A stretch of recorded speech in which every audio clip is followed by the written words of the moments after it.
Herbuu seenaa. Seenaa miidhagaa fi hawwataan kan ijaarame. Sadarkaa teknooloojii fiilmiin addunyaa irra gahe qulqullina suur-sagalee bareedaan kan hojjetame.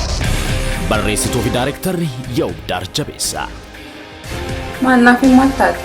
Eenyummaa ofiif hadhaa unachuu. Ganda baadiyyaa Oromiyaa irraa hanga biyya Ameerikaatti.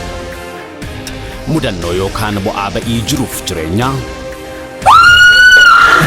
Aarsaa jaalala dhugaa fi ta'iiwwan biroo waliin ergaa jabaa kan qabatee isiniif dhiyaate fiilmii afaan Oromoo haarawaa Herbuu seenaa. Oromoo ta'uu kun kamiin barte?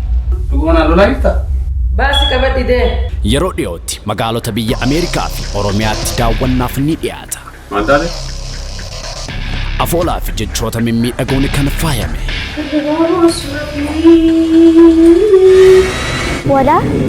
Produkshinii gibeetiin qindaa'ee kan isiniif dhiyaate.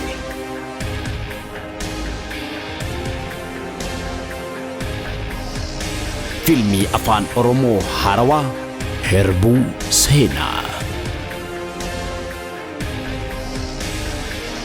Bashannanaa barachuuf Herbuu seenaa daawwadhaa.